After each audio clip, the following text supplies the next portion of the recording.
Existe, sim, a possibilidade de controle do que ocorre, por exemplo, numa emergência de hospital, mas o princípio, a vida, está acima de algumas dessas vontades, né, das pessoas.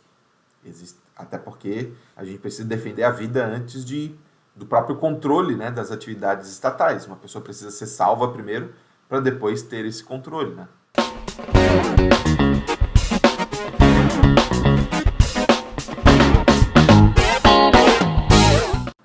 Fala pessoal, tudo bem? Aqui é o professor Freitas e neste vídeo eu quero comentar com vocês sobre o que são os famosos bens públicos, tá? Algo muito importante, né? E até porque as pessoas ficam preocupadas porque a administração pública ela recolhe tributos, né? Impostos, taxas, etc. Em alguns vídeos eu explico, né, o que são os tributos. E adquire alguns bens, né? Alguns bens de consumo rápido, né? Como um lápis, uma borracha, a alimentação, né? Como a alimentação escolar. E outros bens, eles não têm esse tipo de consumo, né? Eles são perenes, né? Como um terreno, ok? Então, os bens públicos, eles são aqueles que pertencem ao Estado ou às entidades da administração pública, que podem ser da administração indireta, né? Uma prefeitura pode ter um terreno, mas uma empresa pública de saneamento básico pode ter um terreno também, por exemplo. Essas da administração indireta são as empresas públicas, autarquias, né? Enfim, tem nomenclaturas específicas. E eu, no canal aqui, a gente vai ter vídeos, né, sobre isso, explicando quais são as estruturas, né, da administração pública. Esses bens, eles são destinados ao uso e usufruto da coletividade como um todo, mas com foco, né, nos serviços a serem realizados por esta entidade, e são para atender as necessidades públicas e de interesse geral da sociedade. Então, se um veículo, como um ônibus escolar, por exemplo, é adquirido para o transporte dos alunos, para o transporte dos alunos ele deve ser utilizado, né? Ele não pode ser utilizado para outros fins, por exemplo.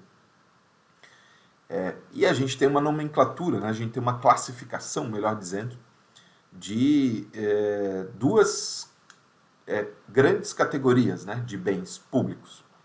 A gente tem os bens de uso comum, que são os bens destinados ao uso coletivo de forma geral e indivisível, né? As pessoas utilizam sem cada uma pegar uma parte, né? Como, por exemplo, as ruas, praças, ninguém usa e vai pegando um pedaço da rua, né? Por exemplo. Por isso que é indivisível, né? As pessoas podem transitar nas ruas. Praças também são outros exemplos, né? Assim como parques, praias, rios, lagos, né? Enfim, que tem área livre, né, de acesso para a população. Existem algumas situações de limite, tá? Como, por exemplo, um rio que teve um derramamento de algum produto químico e aí a prefeitura cerca a área para que as pessoas acabem não sendo contaminadas, né? Isso é uma proteção, né, à população. Esses bens, então, eles são usufruídos, né? As pessoas utilizam, né, esses bens por todos, sem exclusão. E a sua utilização não pode ser impedida ou restringida, exceto em casos que a lei permite, como proteção à saúde pública, por exemplo, ou a segurança, né, ou até preservação ambiental. A gente pode ter uma área de preservação ambiental, por exemplo, que tem um limite de pessoas que possam passear, né, nessa localidade, justamente para evitar que o excesso de pessoas traga um dano ambiental a esta localidade. O que eu falei agora são sobre os bens de uso comum, né? Mas tem os bens de uso especial. Então, comum porque é comum as pessoas usarem, e especial porque existem regras especiais de utilização, tá? São bens destinados a uma finalidade específica, tá? Ou a um grupo determinado de pessoas. Pode incluir, por exemplo, edifícios administrativos, como a prefeitura, como a Câmara de Vereadores, né? O gabinete do vereador, apesar de que a gente fala, muitos vereadores, né, falam meu gabinete é de portas abertas e tal, mas ele é de uso do vereador e da sua equipe. Tanto é que se chegar uma pessoa que eles não desejam que esteja ali, porque está atrapalhando as atividades, pode até chamar a guarda municipal, a polícia, o segurança da Câmara para retirar a pessoa, né? Porque ele é exclusivo para esta atividade, não é comum, né? Inclusive, áreas comuns, como uma praça, uma pessoa não pode fazer tudo o que ela quer, né? Existem limites.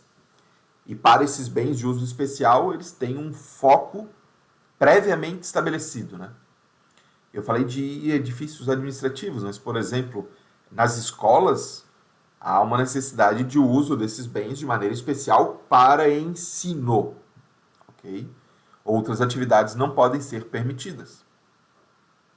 Hospitais, por exemplo, os hospitais eles têm regras muito severas do uso desses espaços. Não pode simplesmente do nada uma pessoa querer entrar no hospital, por exemplo, sem regras de segurança, né? Uma emergência de hospital, onde as pessoas estão sendo atendidas, quase morrendo ali, entrar uma pessoa para, enfim, só porque ela quer entrar, né, naquele espaço.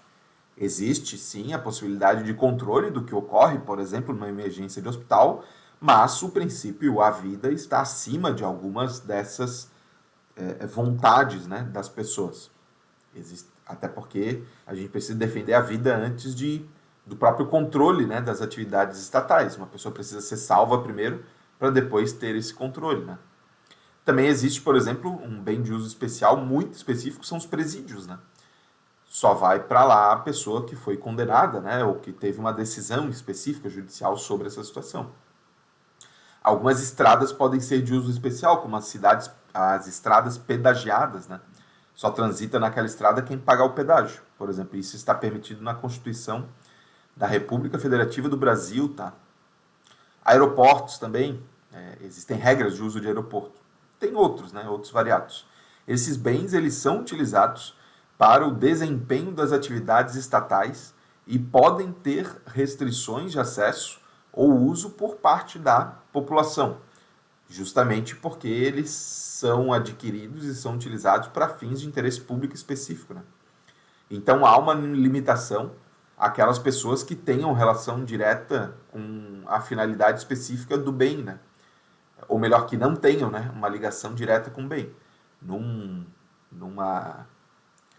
Apesar por exemplo, uma prefeitura ser pública, existem atividades que estão sendo realizadas lá dentro. Existe a segurança de equipamentos, segurança de papéis, segurança das pessoas, que permitem sim uma certa limitação de